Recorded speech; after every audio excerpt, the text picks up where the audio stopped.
సంధ్యాదేవి. పూర్వం త్వష్ట ప్రజాపతి అని ఒక గొప్ప విశ్వకర్మ ఉండేవాడు.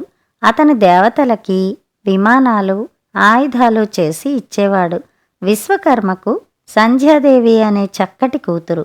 ఆమె చాలా సుకుమారురాలు.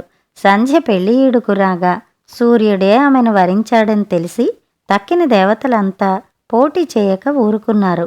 సూర్యుడు లోకాలన్నీ నిత్యం తిరిగొచ్చేవాడు గనక ఎక్కడెక్కడి పెళ్లి కూతుళ్ల సంగతి అతనికి తెలుసును. వాళ్ళందరిలోకి సంధ్యాదేవి అందమైనదని తోచి ఆమెనే పెళ్లి చేసుకుందామని నిశ్చయించాడు. సూర్యభగవానుడి గొప్పతనం తెలిసిన విశ్వకర్మ ఒక మంచి ముహూర్తాన సంధ్యాదేవిని సూర్యదేవునికిచ్చి పెళ్లి చేశాడు. గొప్పవాణ్ణి పెళ్లి చేసుకున్నందుకు సంధ్యాదేవి మొదట సంబరపడిందే గాని అత్తవారింటికెళ్లడంతోనే ఆ సంబరమంతా చెప్పబడిపోయింది. సూర్యుడు లోకబాంధవుడే కావచ్చుగాని ఆ భగభగమండే భర్తతో ఎలా కాపరం చెయ్యటం? అందులోనూ సంధ్యాదేవిలాంటి సుకుమారి అసలే చెయ్యలేదు. స్వామి, మీరు చాలా వేడిగా ఉన్నారు. మీ వద్ద ఉండడం నాకు చాలా కష్టంగా ఉంది అని తన బాధ భర్తతో చెప్పుకుందామని ఆమె అప్పుడప్పుడు అనుకునేది. కాని ఆయన ఏమనుకుంటాడో అని భయపడి చెప్పకుండా ఊరుకునేది.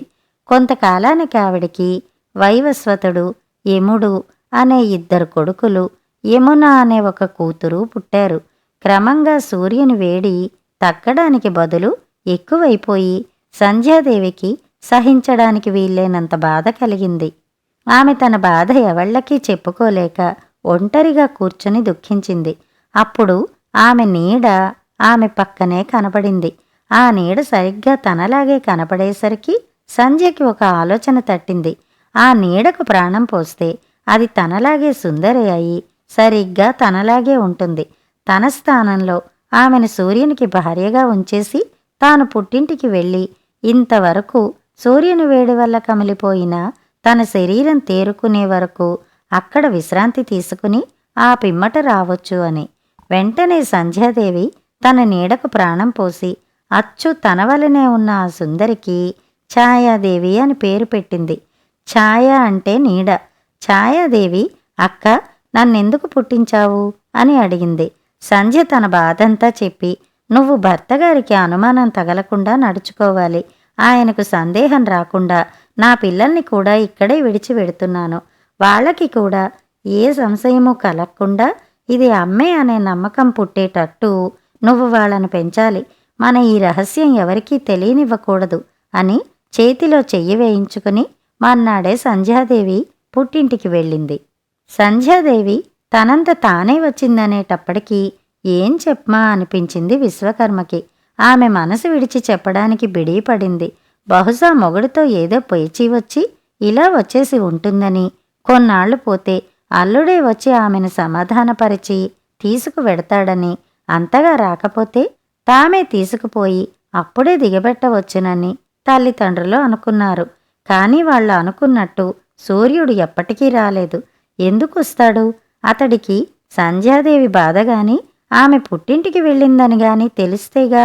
ఛాయాదేవి కాస్త కూడా సూర్యునికి అనుమానం కలగకుండా అచ్చం సంధ్యాదేవిలాగే ప్రవర్తిస్తున్నదాయే. పోనీ అంటే పిల్లలకు కూడా అనుమానం తగల్లేదు. ఛాయాదేవి వాళ్ళని స్వంత తల్లిలాగానే ప్రేమతో పెంచుతోంది. ఇంక వాళ్ళకెలా అనుమానం తగులుతుంది? అక్కడ విశ్వకర్మ అల్లుడు రాకపోవడం చూసి ఇంక ఉపేక్ష చేయడం మంచిది కాదని తోచి సంధ్యతో, అమ్మాయి, చెట్టుకి కాయ బరువు కాదు కదా, నువ్వు ఎన్నాళ్లున్నా మాకు ఆనందమే. కాని భర్తతో ఉండవలసిన కాలంలో పుట్టింట ఉండడం క్షేమం కాదు అన్నాడు. అప్పుడు సంధ్యాదేవి, నిజమే నాయనా, నీవు చెప్పిన మాట. నేనొక్కరితే నువ్వు వెళ్ళగలను, నీకెందుకు శ్రమ అని చెప్పేసి వెంటనే బయలుదేరింది. కాని సూర్యభగవాన్ని తీవ్రత తలుచుకునేటప్పటికీ ఆమె గుండె జల్లుమంది. సూర్యలోకానికని బయలుదేరిన ఆమె దారిలో ఓ అడవిలో ఆగిపోయింది. తనలాంటి అందమైన స్త్రీ ఒంటరిగా అడవిలో ఉండడం క్షేమం కాదని తోచి ఆమె తన మనుష్య రూపాన్ని వదిలేసి ఒక ఆడగుర్రం అయిపోయి అక్కడే ఉండిపోయింది. విశ్వకర్మకు ఈ సంగతి ఏమీ తెలియక తన కుమార్తె అత్తింట చేరుకుని సుఖంగా ఉందనే అనుకున్నాడు. సూర్యుడికి ఇదేమీ తెలియక ఛాయాదేవినే సంధ్యాదేవి అనుకుని ఆమెను ఎంతో ప్రేమతో చూస్తున్నాడు. సంధ్యాదేవి పిల్లలైన వైవస్వతుడు, యముడు, యమున కూడా ఆమె తమ అమ్మ అనుకుని అమ్మ మీద ఉండే చనువు, గౌరవం చూపుతున్నారు. కొంతకాలానికి ఛాయాదేవికి కూడా పిల్లలు పుట్టారు. సౌవర్ణుడు, శని అనే 2 కుమారులు, తపతి అనే కుమార్తె. అయితే తనకు పిల్లలు పుట్టటంతోనే ఛాయాదేవిలో మార్పు వచ్చింది.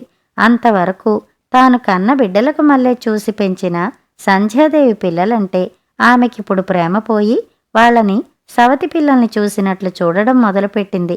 తమ కన్న తల్లే ఇలా పక్షపాతంతో ప్రవర్తిస్తుందని తేలడంతో యముడు కోపంతో మండిపడి ఛాయాదేవిని తన్నడానికి సిద్ధపడ్డాడు. ఛాయ తక్షణం వెళ్ళి సూర్యునితో ఫిర్యాదు చేసి ఉన్నవి లేనివి కలిపి చెప్పింది. అయితే సూర్యుడు తొందరపడే రకం కాదు. యముడు పిన్నవాడైనా ధర్మపరాయణుడు. అతనిలా ఎందుకు ప్రవర్తించాడు చెప్పమా అనిపించింది అతనికి. కుమారుణ్ణి పిలిచి విచారించాడు.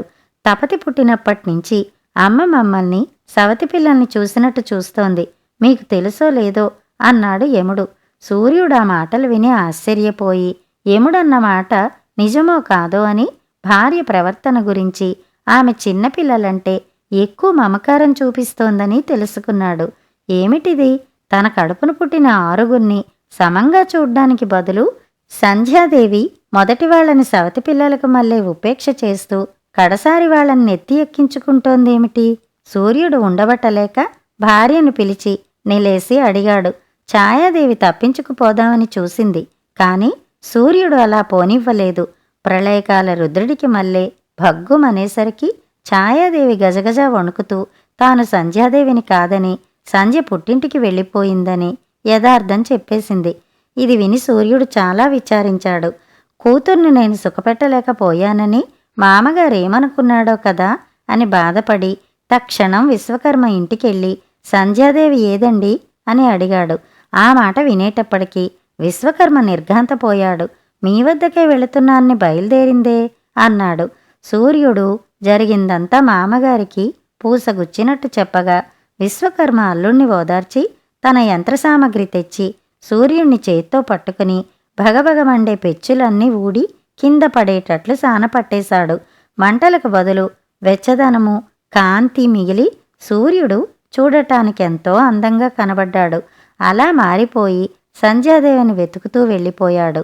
ఆవిడ తన మానాన్ని కాపాడుకునేందుకని ఆడగుర్రమై అడవిలో ఉందని తెలిసి తాను కూడా ఒక గుర్రం రూపంతో అక్కడికెళ్ళాడు. సంధ్యాదేవికి సూర్యుడు తెలియచెప్పుకునేసరికి, ప్రభూ, మీరు మళ్ళీ మీ సూర్యరూపం ధరించకండి, మీ వేడి భరించలేను అని ఆమె ఉన్న మాట చెప్పేసింది. వాళ్ళలా కొంతకాలం గుర్రాల రూపంలోనే ఉండగా వారికి అశ్వనీ కుమారులు పుట్టారు. ఈ అశ్వనీ కుమారులే దేవతలకు వైద్యులయ్యారు.